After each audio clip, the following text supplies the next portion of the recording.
Welcome to the NBA Coast to Coast podcast brought to you by TheLines.com. Coming to you from the West Coast, Josh Lander, joined by Nate Weitzer. He's on the East Coast. And we're looking at player props here on Monday for MLK Day. Got 6 games running throughout the day. So make sure that you are getting up early to get into the action for like that Dallas and Charlotte game. And then there's going to be plenty of action rolling throughout the rest of the afternoon and evening. So you want to stay on top of those injury reports. But we've got some pretty good looks here for you for the player props episode. Coming off a nice 3-1. I believe that's 6-2 now in the last couple of nights there betting on the player props. So we'll look to keep it going here, Nate, with your first play for Monday. Yeah, Trey Murphy, 25.5 points and assists, although I do really like the plus money for just the assist at 3.5.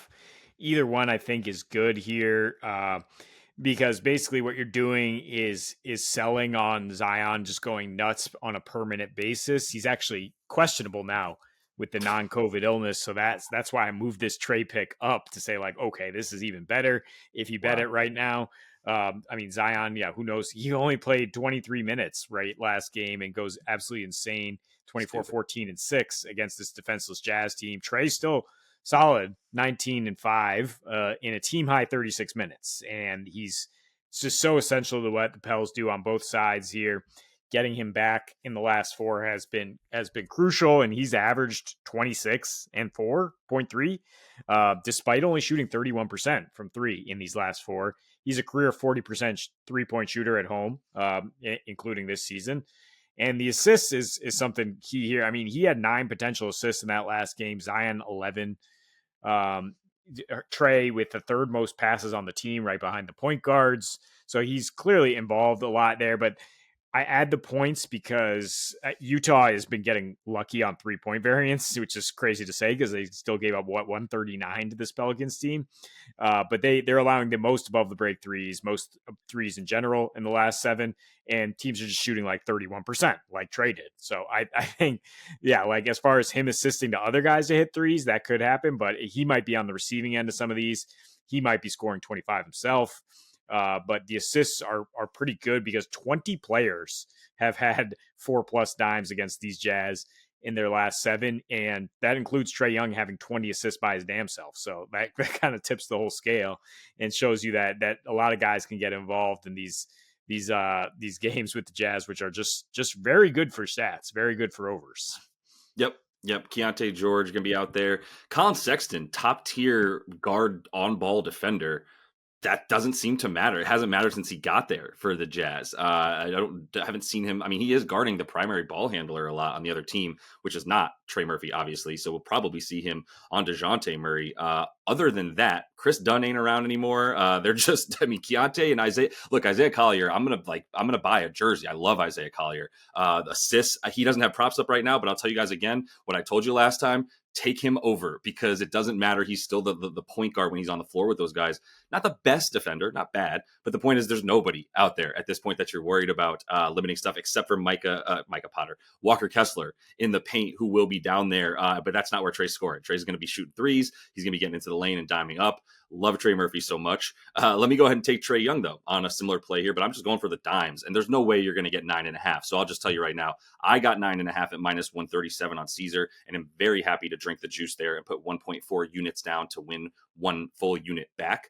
I would still take this at 10.5 up to like minus freaking 115, 120 is about 120 is the limit, but that's where I'd be betting this over. If you're seeing this Trey Young number at 10.5 when you get to this episode, it's Trey at the Garden, man. Like, let's just start there. The dude loves being a villain. He loves being Ice Trey. And there's a couple of things here. We don't know if Cat's going to play or not. And this is how I would say that that's going to impact it is not at all, because if he's out there, great. Trey can get whatever he wants. If he is out, if he's not out there, and Precious and Jericho Sims are the guys coming up trying to defend Trey when he's going into the floater game area of the floor and the extended paint, like, he's still going to get whatever he wants. I think the lobs at the rim are going to be plentiful. It's just going to be the same thing he does every game at this point, which is make the centers commit to him. And the centers that are going to be out there, whether it's Cat, Precious, Jericho, are going to look silly. It's just they're not very good defensive centers when it comes to defending the pick and roll. The Knicks in general are not good at defending the pick and roll, by the way. And to be fair, they weren't that good at it last year with Mitch Robb.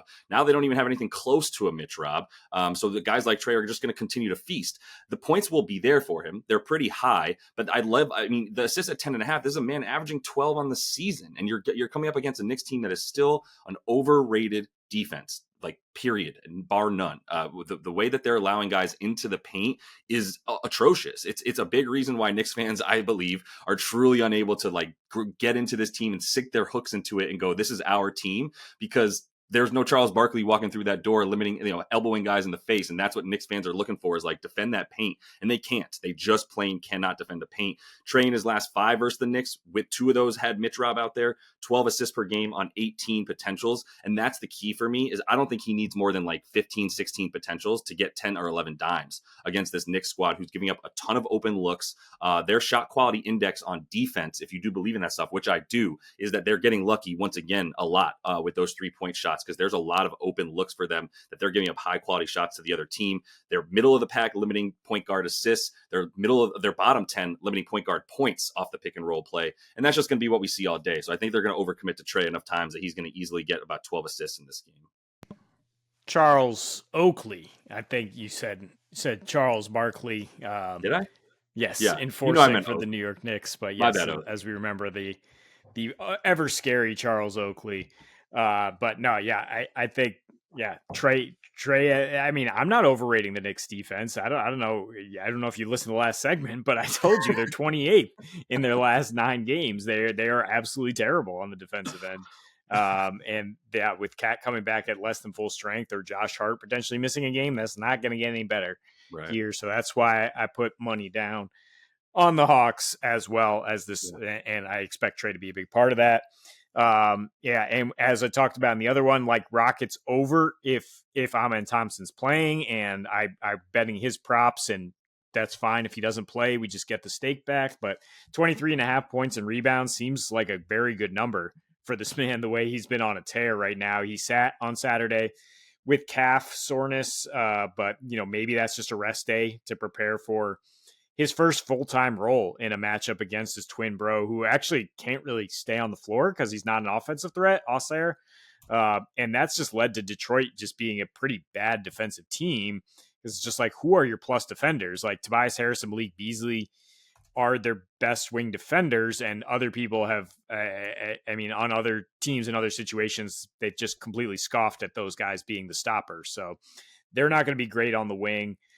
Detroit in general has been turning it over way too much, 9th highest turnover rate in their last 6. And that's where Amen and the Rockets are feasting, at the highest percentage of points off turnovers right now in this 7-game heater. And when he's played in 6, he's averaged 17.2 and 11.7, just an insane good rebounder, pulled the team by himself, basically, to the number 1 rebound rate in the league. And Detroit has dropped to 10th in that span, allowing plenty of rebounds because they're playing a little faster, getting more field goals up. And they allow, because those are their best wing stoppers, they allow the second most points per game to power forwards. And I think Amen, if he's good to go here, 36 to 40 minutes is easily the projection, because he should be all over Cade Cunningham, and probably give Cade the under, whatever his props are here. I think he's good enough to do that with him and Tari Eason. We got the full Terror twins back. We haven't had that for a while here with the Rockets, which is part of why, if you don't think that the Pistons can actually score in this one, maybe you just want Rockets over, or you just want Rockets on the -7 here. But yeah, they could easily just take over this game with their athleticism, those two guys. Yeah, I really hope they put Amen on Cade and not Villain Brooks, essentially. 26.5 points for Cade right now. That might get bumped up. It's that's going to end at 20. This is going to get to 27.5, and I'm sure it's going to get bet down at 27.5. But there's a couple of 27.5s hanging right now for Cade, and a 26.5 at like -130 on a bunch of other books. So I think this will get up to 27.5. We can just wait a sec and take an under on Cade, as assuming that we are going to get Amen out there, who's been guarding the best player on the other team since he's been out there in the starting lineup.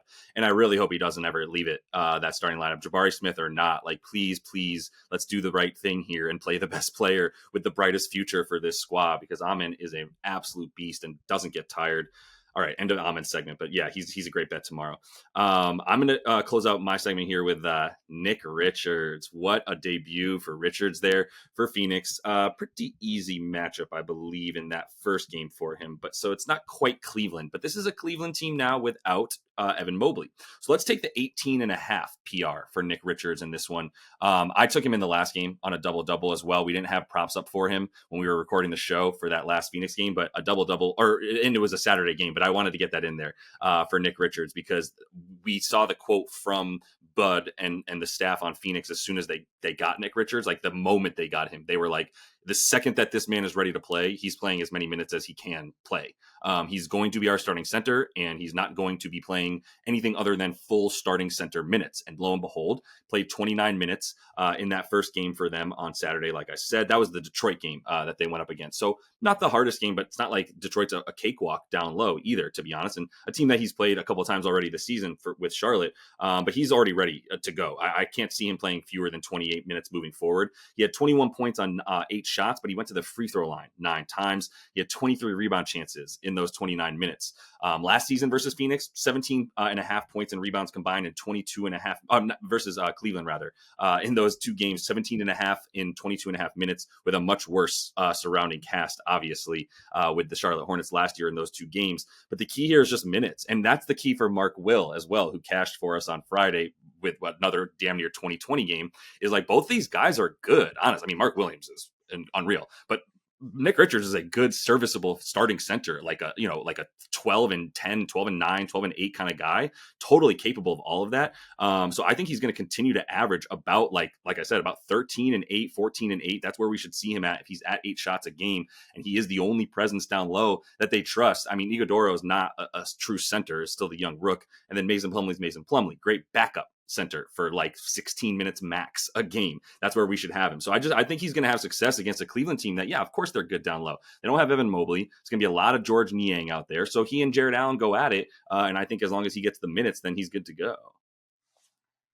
Yeah, I mean, definitely like some overs in this game as well with Mobley out. I mean, we saw a little taste of that with the Cavs, which was just like, this is going to be a space and pace game now, and both their guards are going to cook a little bit more. I mean, maybe looking at Garland props because of that. I mean, maybe Jared Allen, who didn't have the biggest game on Saturday against Minnesota, but like now, yeah. I mean, Nick Richards, while he's going to get his stats, he's ain't Rudy Gobert down there. So yeah, I think there should be some overs from the Cavs side as well in this one, and then the Nick Richards filling a void that the Suns really, really needed, though. So yeah, immediately slot into like a per 30-minute, 36-minute guy and get these stats. Yeah, and so I think this is going to get up to about 22 and a half PR, and that'll be about where his prop lives and fluctuates within 1 or 2 plus or minus, that number. And the guy that I would be targeting for Cleveland in this one, it's high number. You got to pay the premium. But Donnie Mitchell, there are very few people taking more pull-up jumpers than Donnie Mitchell in the league, like literally like 5 maybe that are taking more than him. And this is a Phoenix defense that gives up like the 3rd highest frequency of pull-ups, the Mike Budenholzer style defense that limits catch and shoot. So that's where I'd be looking, is the pull-up guys for Cleveland, like obviously Donnie Mitchell. So that's where we're at with player props. Definitely make sure to check those injury reports in the morning. Going to have a lot of fluctuating news, but hopefully we gave you some stuff to work here with that you can at least rely upon. But definitely want to make sure to check out the other episode we have up as well alongside this one, best bets with some sides and totals looks for you guys for MLK Day.